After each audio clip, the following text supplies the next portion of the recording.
Hey, this is Leah with Backyard Homestead in Starkville, Mississippi, and we are out doing a little work in the garden today. In this front area, in front of this raised bed, we have some potatoes that we saved from last year that have sprouted, and we're not going to plant a lot of potatoes this year. I talked about that earlier. It just takes up a lot of space, but we have a few, so we're just going to lay them down in front of this bed. And we were getting out here just aerating the soil, just using the digging tool and going through and just kind of aerating, just loosening it up a little bit, and thought this was really interesting. This is the reason we don't till. It's a little wet, and while trying to aerate, it kind of stuck to the digging tool and pulled up a little bit more than we wanted to. But this is interesting. This is soil that we've built on top of this, which is the soil we had when we started. We have here in Starkville, where we are, is just clay. It is thick, gummy clay. I mean, no organic material, it's just clay. This is the pretty rich black dirt that we built on top of this clay dirt. And this is why we don't till, because we don't want to bring this garbage up. So we are going to just aerate. And again, it's coming up a little bit more than we would like it to, just because it's still real wet and gummy and it's sticking to the digging tool. But we're going to aerate the soil, loosen it up, and put a layer of black cow, and then lay down our potatoes. I'll show you those in a minute. But look at this beautiful, rich black dirt. It's sticky. Yeah, it's sticking real bad. It's still wet, but it's drier than it's been in a while. We've had one of the wettest winters on record here. But yeah, see that gummy clay mess? That's what we have. That's why we don't till. That's why we just try to build topsoil on top of it. It's been a long, long process, but we're starting to get some good black dirt on top of it. All right, back in a minute. There's a worm. Oh, this is another reason we don't till. We hate to kill all our earthworm buddies. Guys, we loosened the soil with a digging tool. And now we are going back and adding some azomite. And then we are going to cover the azomite with just a thin layer of black cow. We went this morning to Lowe's and got some black cow to put down. And then we're just going to lay down these potatoes. We're about to open the box and see what we have. We weren't even going to do potatoes this year, but last year when we harvested, there were some that were kind of just scabby and gross, and we'd forgotten. We just laid them down in a cardboard box and put them in the room where we store stuff. And Alan went out there the other day and saw some little sprouts coming up through the top. So we're going to open it up and see what we have now. But these were the potatoes from last year that we didn't eat. They were kind of scabby and gross, or had marks on them, or just, were real tiny. But I believe they're sprouting. So I've got some good eyes, good sprouts, and we're not going to try to cut these apart. We're just going to lay them down on top of we're going to put down some black cow and lay these down, and then we're going to cover them with hay. Let me show you the hay we're going to cover them with, actually. This is the bed we're out here. This is the reason we're out here. This bed is going to be our onion bed, and so we are going to take off. This is just grass clippings, and we laid these on here. We cleaned out the chicken run area and the quail run area, and we put down just chicken poo down here, and then we just covered it with these grass clippings. And now we're going to take this grass off and use it to cover the potatoes when we put them down. Then we're going to put black cow in this bed, and this is going to be our onion bed that we're getting ready to plant. So if these potatoes make, cool. If they don't, we're not really out anything. We'll just use this bed. It's going to be well prepared to put down something else. So if the potatoes make, great. If not, we'll pull them out of the way and plant something else. But we're just going to go over it with a layer of black cow. And I'll be back in a minute. Okay, we just spread out some black cow. We used 4 bags on this little area in front of the raised bed. So we put black cow on, and now we're going to line up our sprouted potatoes. Okay. What? Yeah. All right, we're just taking the sprouted potatoes and putting them about 8 inches to a foot apart, and we're just nestling them down in this dirt, and then we're going to go back and cover them with the grass clippings off that onion bed. And these are some of the best sprouts we've ever had on potatoes. So I guess it's because we completely forgot they were in there and didn't worry about it. Is that the key? Wow, it'll be interesting to see what happens. All right, when we get these all laid out, I'll come back and show you what it looks like. All right, we have the potatoes planted in this area. My method. Yeah. And we have lots of potatoes left over. So this little area on the corner between the raised bed and our patio right here, we are going to plant more potatoes here because we still have all those seed left in the box. But we are going to go ahead and plant our onion bed first, so we'll have this area to approach the bed and work on it. So we're going to go ahead and take this grass off of this onion bed, cover these potatoes with it, then we're going to work the onion bed, then we'll come back and plant more potatoes here. And that's the plan as of now. And Alan's just going to take pitchfork and remove that grass, and we're just going to cover the potatoes with those grass clippings. And as the potatoes grow up through there, we're going to cover them with more hay. We're going to try to do an above ground planting and see how that works. So hopefully when these make thousands and thousands of pounds of potatoes, all we have to do is slide back the hay and pick them up off the ground. Yeah, we'll see how that goes. All right, back in a minute. Oh, do you want to? Okay. All right, so we took the grass clippings that were on this bed where we're about to create our onion bed and put it over here on top of the potatoes. So this grass that was in the onion bed, we cleaned out the quail coop and the chicken run area and put that down in this bed. And we also cleaned out our earthworm bin. So it should be good and well fertilized. And then we put the grass clippings on, and they've been sitting there probably about a month and a half, breaking down in here. So it should be good and well fertilized. Now we're going to take bags of black cow and put on top of this just to create a real good soft area to plant our onions. So we've covered the potatoes with the loose grass clippings. Now we're going to cover these old broken down grass clippings and the quail poo and the chicken poo and the earthworm bin. And we're going to cover it with black cow and plant our onions here. So I will come back and show you what it looks like when we get this all good and covered up with black cow. Back in a minute. And these are our onions. We ordered our onion sets from Dixondale Farms again, like we did last year. And these are candy onions. They came in last weekend, but we didn't plant them because we were supposed to get this huge winter storm, and it was supposed to snow and ice and be terrible, and we didn't get any of that. But it did get down in the teens for about 3 nights in a row, so we decided, why go plant them right before that? So we held on to them for a little while. Well, 1 week. So these have been sitting here, and it said it was fine if they dried out, but just not to put them where they would stay wet. So we spread them out when we got them, and we're going to plant them right now in that bed I was just showing you. And last year we bought 100 of them and planted them, and they all turned out, and they were all beautiful and big and gorgeous. So this year we bought 400 because we liked them so well, and I hope every one of them turn out great. But I'm going to gather these up in a bucket, and then we're going to go out and plant them. This is the raised bed that we scooped this grass out of, and we covered with a layer of black cow.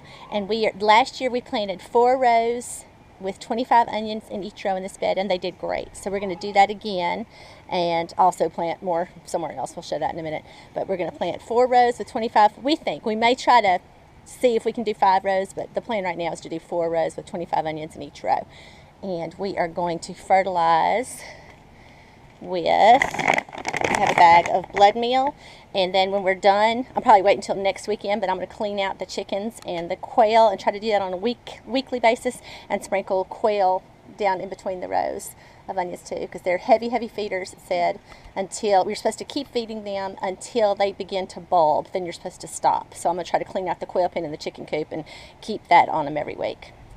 And another thing I want to show, our neighbor who helps keep us supplied with grass clippings in the summer and chopped leaves in the winter saw us out working and delivered bags of chopped leaves for us. So we may use this to mulch over the potatoes, maybe go down between the onions, not sure about that yet, but we can cover up where we planted the potatoes with more chopped leaves. This is the onions I showed on the table, and I scooped them up and put them in this bucket. And again, 400 of the little guys. And I have no reason to think they shouldn't do well. They did great last year, the 100 we had. That's why we decided to increase it to 400 this year. So we're about to dig our trenches and go ahead and plant our onions.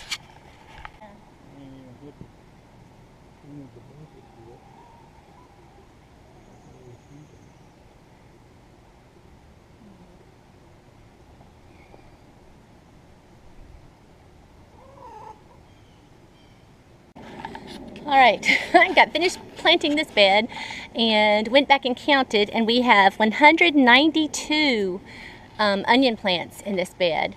And this is the bucket I showed at the beginning. We haven't even touched it. We've already planted 192 plants. I think Dixondale Farms gave us a really good deal on our onions. I bet there's more than 200 left in this bucket, but I'm not complaining. That's great.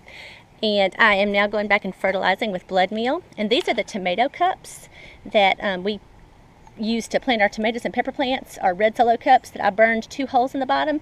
And I'll show you the bottom in a minute, but it works really great as a blood meal dispenser because I can just, the blood meal is so fine, it just falls right out of those 2 holes that I burned in the bottom for drainage.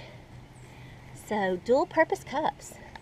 These solo cups were a great investment. We have used them 2 years for planting our tomatoes and peppers in. We plant in the flats that we bought, and then we transplant out in these larger cups. And last year was the 2nd year we've used these. This will be the 3rd year, and a few of them have, broken down enough where they're starting to tear up. But for the most part, they're still going strong. And it's great for a fertilizer dispenser. Alright, that's it. Back in a minute. I emptied the cups and I can show. See, I just took the soldering iron and burned 3 holes in the bottom of each solo cup to use for drainage, but it's really great for letting this fine blood meal come out in an even flow to fertilize the onions. Pretty cool find. Okay, that is the onion bed we just planted. This is the area right beside our strawberry bed, the raised bed we have strawberries in. And this is the other area we're going to use to plant. We thought the rest of the onions, there's so many, we'll have to see. We may have to find another place. But this is where we intend to plant the rest of the onions. So Alan has gone through. This acted as a compost bed for about a year ago, not this past growing season, but the season before that. So it has good broken down compost on it, and we planted it last year and everything did well. So we just aerated it, and Alan's going to go back now and add black cow to it, and we're going to plant the rest of the onions. So we have 192 in that bed, and we should be planting the rest of the 400 here, but I think it's well over 400. So we may have to find an additional place. We'll see. We'll see how far that comes out. Last year, we only planted 4 rows of onions in that bed. This year, we went ahead and squeezed in 5. They look like they have plenty of space. So we'll see. Back in a minute. Okay, so this is the row where we planted, this is the raised bed where we planted the candy onions just a second ago. We have potatoes planted under these grass clippings. We have potatoes planted under this hay. Alan planted potatoes over here under this hay. And then we just mulched around with the chopped leaves. He's watering in our onions now, or he's washing off the stepping stones now, but then he's going to water in these onions over here. We just got finished planting this other bed of onions and went back and counted, and after planting this bed and the raised bed, went back and counted the plants, and we planted 750 onion plants. And this, I'll show you how much we still have left.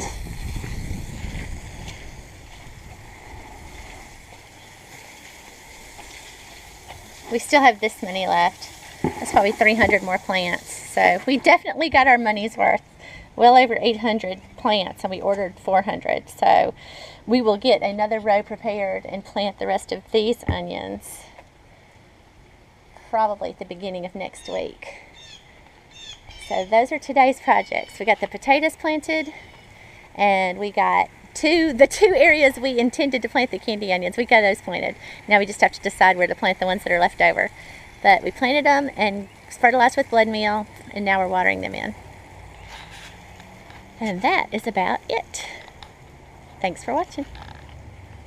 One other thing, these are plants we have started in flats that we're going to find a place to set out. This is red Russian kale, that's some broccoli on the end, and this is Napa cabbage and Swiss chard. So we're going to find a place to get these planted too. And these are flats where we're going to get some corn started soon. And I wanted to show one other thing. Hang on just one second. Over here on the other side of the garden, that bok choy that volunteered is going to seed now, and there's honeybees working it. Let me see if I can sneak over here and show you a honeybee. You okay? Showing a honeybee.